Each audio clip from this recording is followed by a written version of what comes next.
going to be installing a backup camera on my 2012 BMW 1 Series today, and the method that I'm using is a little bit different from anything else that I've seen online. Usually you see people tap into the power wire for the reverse light to get power to the camera, but I'm using a little bit different way that I kind of stumbled upon while I was installing my aftermarket head unit.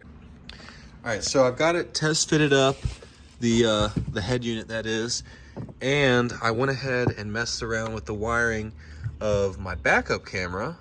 And something that's cool about this head unit is that it's a little bit more intelligent than some of the other head units that I've seen videos on. So I actually didn't have to tap into the reverse light wiring, which is great because I'm always a huge fan of not having to modify my car's wiring harnesses. So this plug, this blue wire, that is for the trunk handle. And then this wire goes to, it splits. With this one, it splits, and I will leave links so that you can buy exactly what I have here. So this is obviously for video, and this is for power. So this power wire then also splits into a red and a black cable, okay? So red obviously is power and black is ground. So what I did is I grounded to this bolt over here. Just for the time being, I might choose a different bolt, but so I just grounded it there, and then the video cable comes with this red wire that nobody seems to know what it goes to usually. So I did some research, and this is actually called the convenience wire. I think that was what it was called. If it's not convenience, it's like a synonym for convenience, but this is a power wire.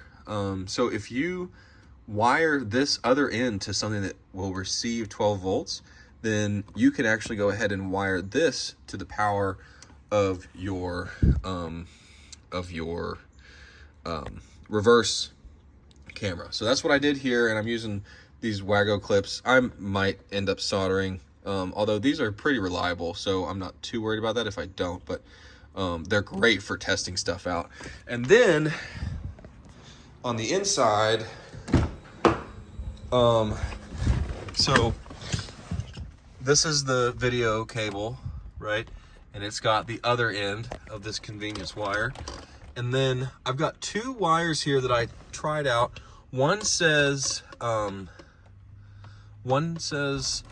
CCD 12 volts, which is what I ended up using. And the other one says reverse. So reverse made the most sense. And it looks like according to the instructional manual, it's not really a super in-depth manual, but it at least labels what they are.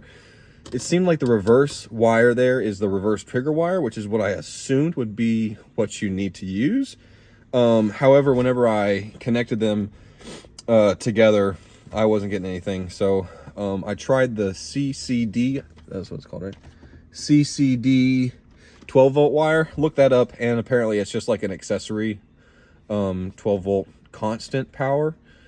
So I did some research to see like if that was going to be not what I wanted to do, like would that drain my battery, would that leave it on all the time?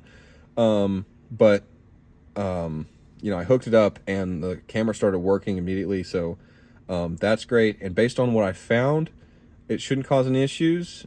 So yeah, so that's the backup camera. I'm super excited that I got that working without actually having to tap into the harness.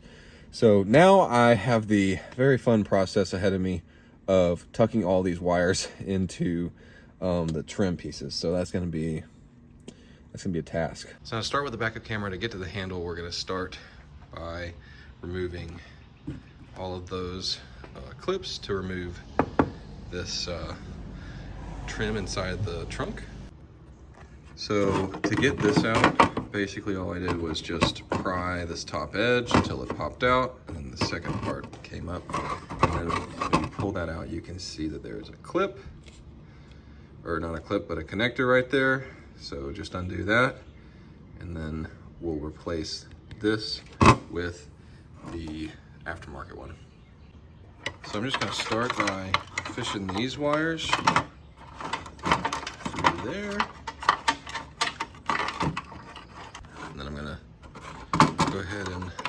clip that up and then snap this back into place like the other one was. And before I actually go ahead and snap this into place, I'm just gonna test, make sure that works the way it's supposed to, and it does. All right, so I got this snapped into place. That's what that looks like. Now on to the rest of the wiring. Real quick, where I ended up feeding all this wire to, so I ended up having to go on the outside of this, but I wrapped it in tape just to keep it all together, and then I cut a slit on here so that way it can actually go inside the grommet.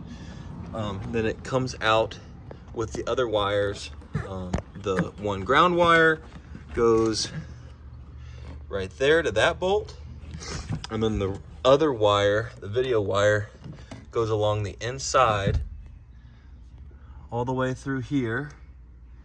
And then move the inside of the car.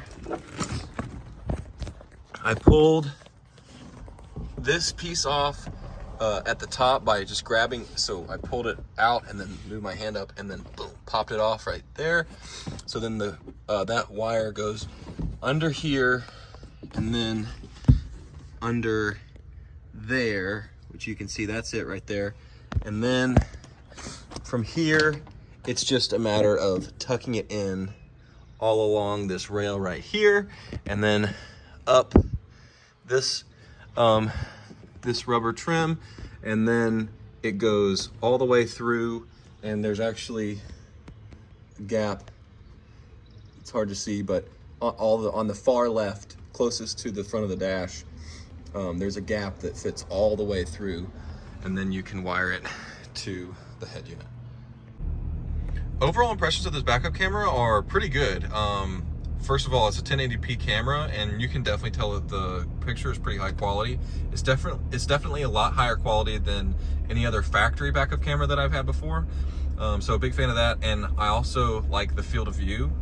You can see a ton with it. I've been using it whenever it comes to like backing out of a parking space. It's really great to see if cars are coming before you can actually see around the cars next to you. One thing I will say is the backup lines that came with the camera, which are the blue, green, yellow, red, they don't quite match the angle of the camera. So fortunately, my head unit has its own. That's what these green and red lines are. So what I'm gonna be doing is cutting the wire that actually activates these. So if you cut that wire, it's gonna go away. So that'll work for me. Obviously, results are going to vary on this, depends on your unit, depends on your vehicle, but for me, fortunately, the aftermarket head unit that I installed has parking lines that work really well. If you have an E-Series BMW and you're interested in using the same backup camera that I did, I will leave the link to it in the description below. And if you haven't already seen the video of the head unit that I put in this car, definitely check that out if you're interested. I'm a huge fan of it. I love having CarPlay in a 12-year-old car. It is so great for daily driving and whatnot. So definitely check that out if you're interested in that. And please consider subscribing if you found this video informational, and if you're interested in seeing more videos kind of like this in the future. I'm always working my own cars, always running into, my own remedies and fixes. And I love to share that stuff with you guys because, the information needs to be out there for the community. So appreciate you watching, and I will see you in the next one.